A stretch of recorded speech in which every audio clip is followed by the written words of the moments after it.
Hello and welcome to the West Yorkshire Football Show. I'm Steven Browne, and joining me on the show, as ever, is Mr. Chris Bell. Hello. Did the song play twice then? It did, yeah. Yeah, it did. You enjoyed that song? I saw Steve dancing to it. I thought I'll just play it again for him. Seems to be enjoying it. It was brilliant. Marvellous. Who produced that song. Anyways, West Yorkshire Football Show. We're looking at Huddersfield Town. Delighted to say joining us as ever is the Huddersfield Hub's Steve Downs. Steve, how are you doing, mate? It feels like a few weeks since we've been on the show together. Yeah, well, there's been a little international break, haven't they? England have gone on the business, so but now we're back to proper football, aren't we? You know, it's all the mud and guts time for the league. So yeah, it's nice to be back.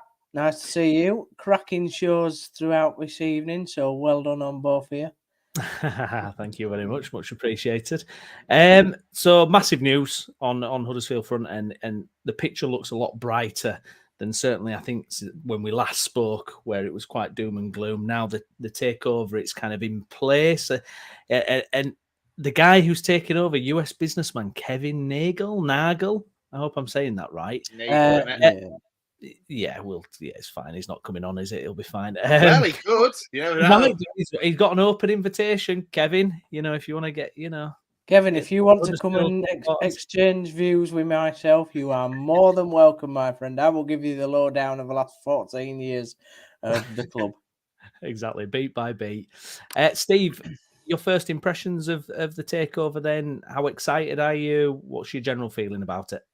Yeah, well, it's positive. It's positive. I feel a bit too gleeful after particularly the last live podcast that you've just done. Maybe I should tone myself down a bit.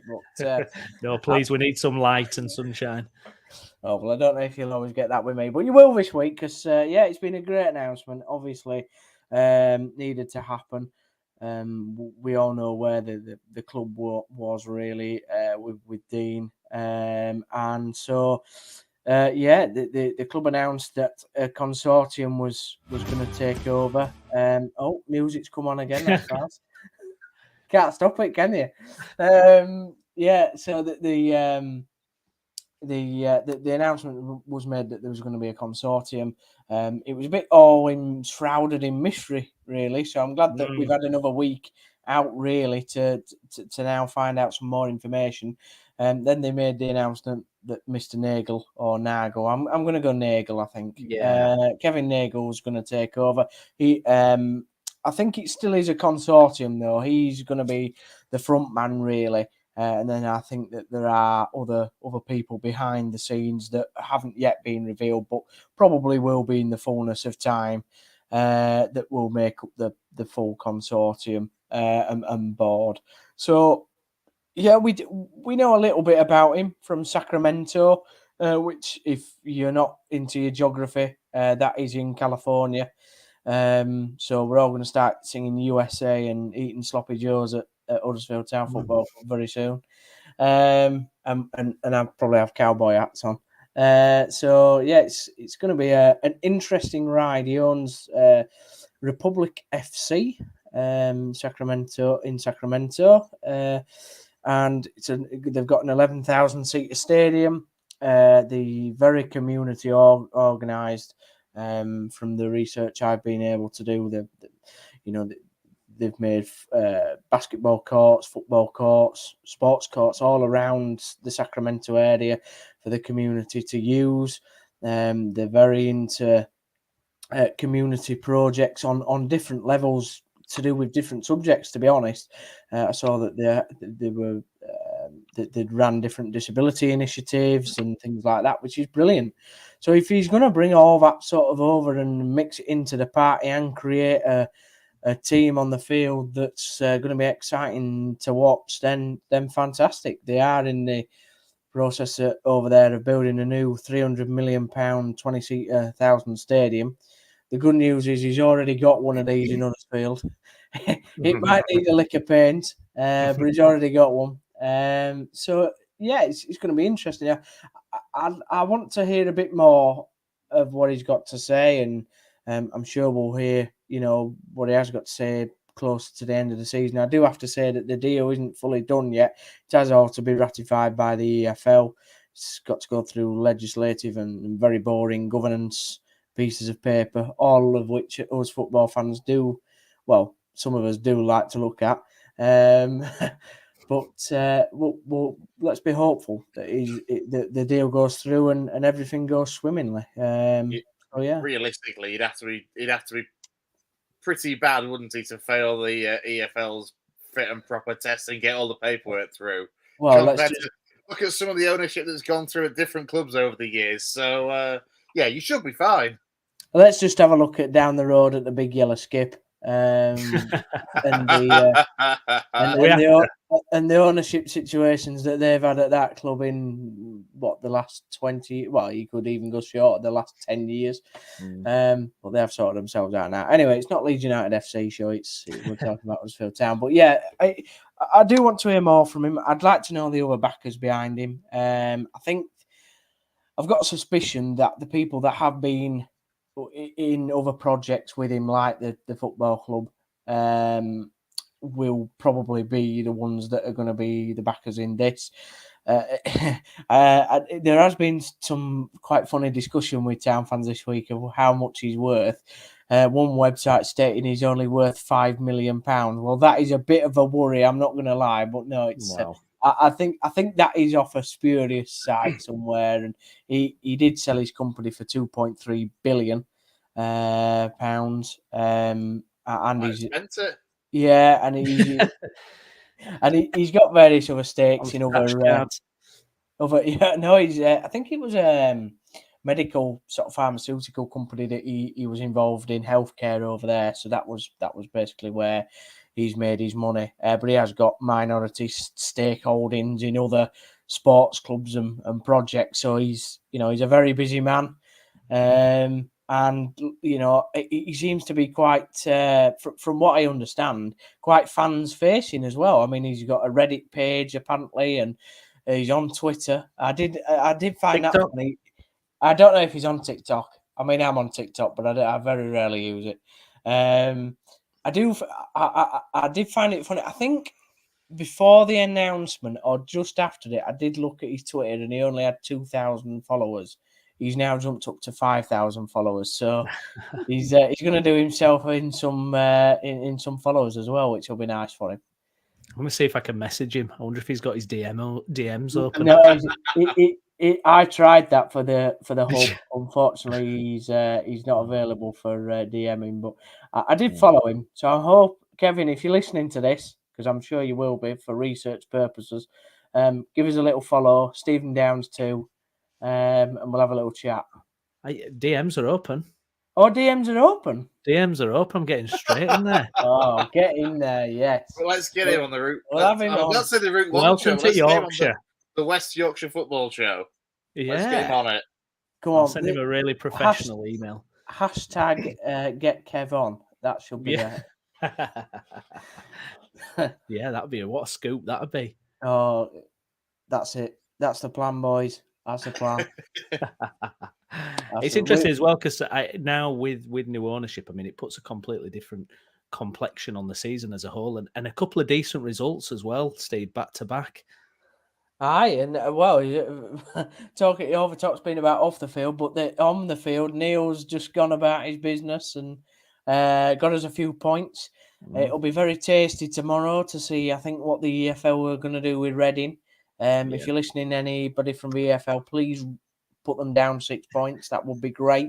Birmingham as well. Birmingham. But Birmingham will probably have some good lawyers like they have done for the last couple of years and get themselves off. But Reading, we're coming after you, Reading. But how mad's that, right? You go back to 2017, we're both in the playoff final for £120 million. And 5 or 6 years later, we're both looking like we could get relegated. How mad's that? That is mad. Do you know what? It runs across football. The financial, the financial landscape across football is just absolutely bonkers. Crazy, I mean, we've been talking about Bradford Park Avenue tonight, their investment, Halifax Town. I mean, it's just at every level. It's just crazy. But that could be a bit tasty tomorrow. And obviously, with us picking up on the pitch, that's really helped. Cardiff and Rotherham was postponed the other week for a waterlogged pitch. If nobody's gone on Twitter and seen the video of the poor lad pushing water back onto the pitch when he brushed it off, it's quite funny. Oh. So go check it out. You'll have a good laugh with that one. So he got waterlogged off, and they've got to replay their game. So hopefully Rotherham will do us a nice little favour there. Although they've not been great over the last couple of weeks, so probably need a draw in that one and pull them both back in. But I'm not expecting. I'm sure we'll come on to the Boro game this weekend. Not expecting much from this weekend. Obviously the win over Millwall was terrific from a boosting point of view, and I didn't think Norwich were all that good when they came to the John Smiths at home. Really. So, results on the pitch have been very positive. Neil has seen, in his press conference today, has said that he's seen a real buzz around the place. The announcement to do with the ownership, that seems to be sorting itself out now. So, that's going to have a positive effect. That's going to lift everybody in the club, staff-wise, the cleaners, the chef, from everybody, really. There's a bit of stabilisation there. And I mean, I've said in a recent article on the Hub that if Neil keeps us up, it will be a miracle. It's a miracle of. I mean, 5 weeks ago, lads, I was sat here saying it was all done, finished. Club's going into admin. Oh, we might as well give up now, And now 5 weeks later, we've got prospective new owners that have got 2.3 billion in bank with some luck. Neil's doing his best on the pitch, and we've picked up 7 points. So, it's amazing how it changes, isn't it? Because if you survive now in the Championship, and if the investment is there, I mean, sky's the limit, isn't it? Really, you could even be looking, upwards to the dreamland of the Premier League potentially.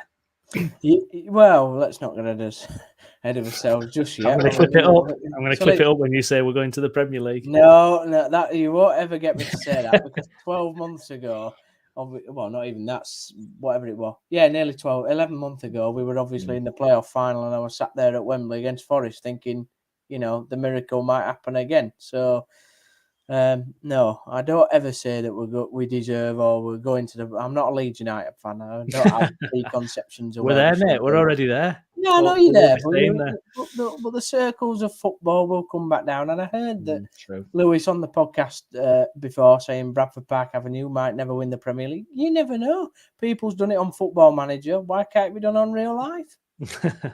Well, it is it. Football is cyclical, so you're absolutely right in that point. So Bradford Park Avenue fans, get your flags out. You're on your way. The good times will come back. So looking at that Middlesbrough game, then really tough test, as you say. But I kind of fancy a Warnock special here. I don't know about you, Steve. Well, he said about the coupon buster against Millwall. Well, this definitely is one. I mean, it was quite funny in his press conference earlier on. I was watching. He said that he'd never been a 5-1 behind on the bookies bets for a home match in his whole career. So I don't know when he was checking the bookies at Scarborough Athletic, but fair play to him. So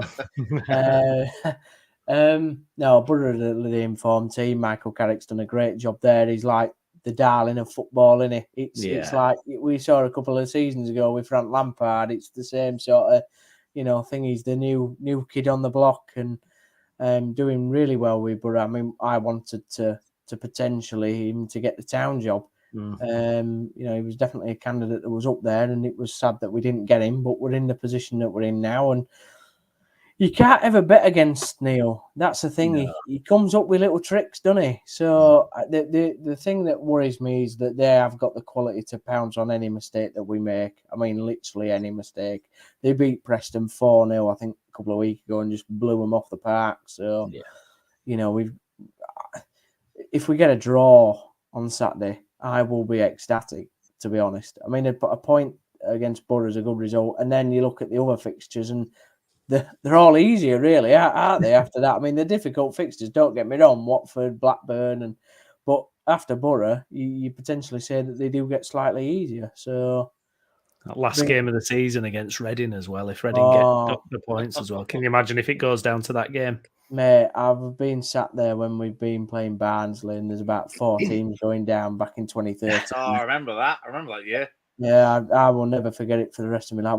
What an atmosphere when both clubs stayed up and we sent Peterborough United down. That's what football's about. Sending clubs like Peterborough down. Inflicting misery on others. Yeah, well, they inflicted misery on us so they can have some back. Yeah. Yeah, if it goes back down to Reading, I mean, don't get me wrong. I've got no against Reading. I think they're a bit of a, pointless club, really, because they've never done out, have they? But apart from winning championship by 106 points with Brian McDermott, but yeah, so it'd be nice to beat them at end of season. I know Reading fans will probably clip that up now and send it around the internet, won't they? But I've always said it. To be fair, they're not one of football's great, bastions of invincibilities, are they? So, no, absolutely not. We mentioned it. I think we were chatting before the show started. The international break happened. What did you make of England's performances? Well, I didn't see the Ukraine one because I was in Skegness. Nice. In Ingermouth actually. First time I've been there. If anybody goes there, the seagulls are big, so watch out. Watch your chips. They steal your chips, so get them covered up. But I saw the game against Italy. I thought first half played really well. Disappointed with the goal that we give away. Harry Maguire going into absolute no man's land again, giving the ball away, and then they went and scored. It was a good finish, to be fair. So I thought the game against Italy was all right. Second half was a bit boring, really. It was I don't even think that the Italians could be bothered to try and score. I know that they had more chances than us, but they didn't look like the team that they did a couple of years ago, in my opinion. Well, they win tournaments though, don't they? We win all these qualifiers and we pat ourselves on the back and we beat whoever 10-0 and then tournaments. It's just. Yeah, that's true. But then again, you say the Italians win tournaments. They only win tournaments when they can be bothered to turn up to them. So it's a bit like when they make cars, isn't it? They're great chefs, but they're not great car makers, are they? Alfa Romeos, they break down all the time, don't they? So yeah, exactly. So yeah, the games were. Against Ukraine, apparently we played all right, but again, it was a bit of a nothing. They didn't really put us under massive pressure. I'm glad Saka scored. Obviously, Kane's got the record now. So, to me, it was job well done, but nothing more than that, really. Yeah. I think so. I think with Southgate, is it kind of we know what's going to happen, kind of thing. We'll qualify. We'll cruise through qualifying, but in the big moments, it's just not going to happen, is it? Well, you say that. Never know. I think the first 2 tournaments, right? People were saying we played absolute nobodies, but you can only play who you could play. So you can only beat who's in front of you, can't you? Whether it's Manchester City or Walsall or Bradford Park Avenue, Town can only beat who is put in front of them. That's same for England, whether it's Tonga or France. I think in the game against France in the last tournament, Kane, I think when the penalty was given, nobody in this country, not one person from Boris Johnson or Rishi Sunak to us, would have bet against Harry Kane missing that penalty. And he did. So, things just happen to players at moments, but they didn't do enough against France. They were just they just rolled. We were the better side. England we rolled. We were the better side. Right. They weren't. No, they weren't. Steve, we were. Steve, we were. We were for moments in that game. The far better side. The French couldn't handle us in moments in that game. No, right? I'm with Steve on this. To be fair, this is typical Brownie pessimism when it comes to England. Like, I've seen this for years. It bleeds over from my Leeds support. Yeah, but there's no. But that's the thing with England, right?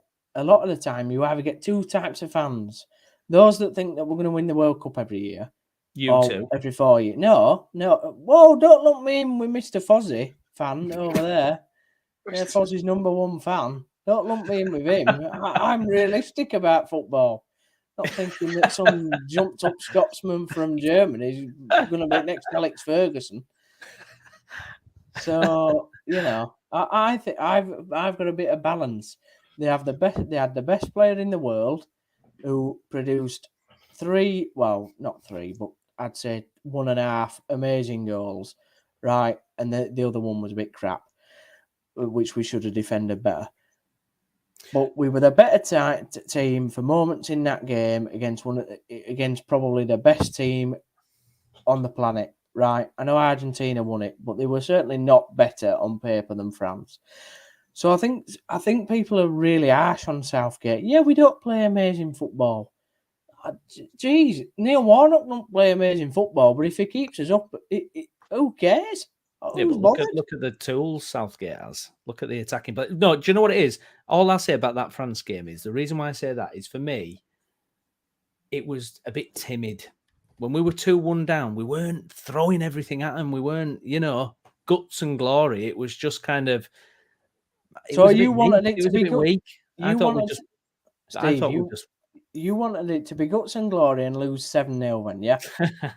No, not lose 7-0, but I just didn't. Here we are. We're back to the Bradford Park. Kevin, you want to get out? Would you rather lose entertaining or win ugly? Kevin Keegan. Kevin Keegan all the way. Well, that's it. If England had played like 1990s Newcastle, they'd have won every tournament going, wouldn't they?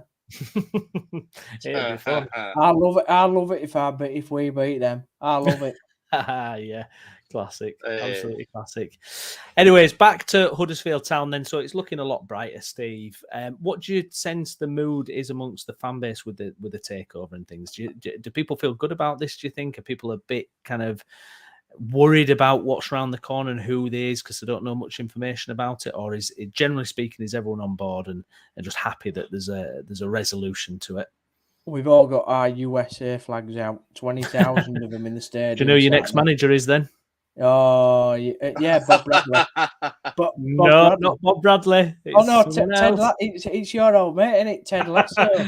There you go. Yeah, no. He'll sort you out, and he's come from Germany.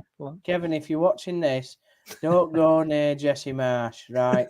That's a little tip for you. You might not know a lot about English football, but he's not the one, right?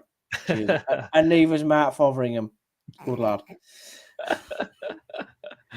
No, absolutely not. And don't take any advice off Chris, because he don't know what he's on about either.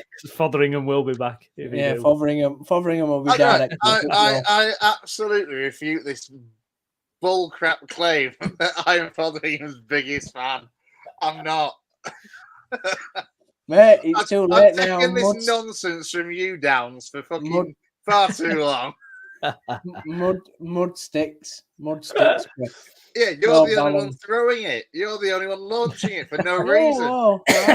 Just as I said, give the bloke a chance. I can launch it. It might be your podcast, but I'm your special guest, so I can throw it wherever I want. Less of the special. Whoa! Oh, that was fun. Right. Here we go. I love it. This is like that Bradford Pack. Haven't you clip all over again? We'll get this clipped up. I'm off on whatever the rival podcast is now. What is it? Or Radio Leeds. I'm off back on East Yorkshire podcast or something. East Yorkshire podcast. Far better than this one. Who bit teams in East Yorkshire, by the way? Hull, Grimsby. Hull. Yeah, Hull. Yeah, just be Hull and Grimsby. Oh, it'd be an exciting podcast, that, wouldn't it? It'd just be Hull. Cleethorpes FC in non-league. Yeah. Cleethorpes. Exactly.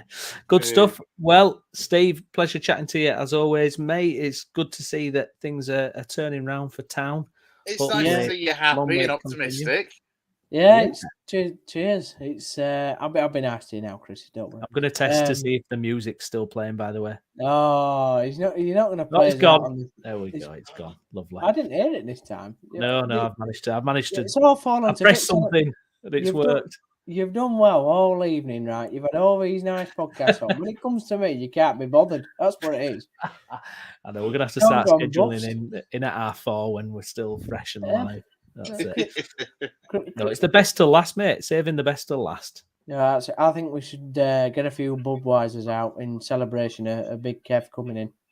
Oh yeah, well I'm gonna get the DM out to him anyway. I'm typing yeah. it as we speak. Yeah, do it. Get it. I'm gonna say Big Kev, we're the biggest show in West Yorkshire. Just don't look at how many subscribers we've got. Yeah, the biggest podcast that focuses on West Yorkshire football. Yep, yeah. And also, to be fair, it has said in a statement that Huddersfield Town are one of the most famous teams in English football, which is correct because we won the league 3 times in a row and the FA Cup. There you go. So there we go. Shankly, the club of Shankly, and all that. As Leeds won it 3 times in a row. No, hang on, silence there from the left. As Lincoln, no, silence from the right. Good night, everybody.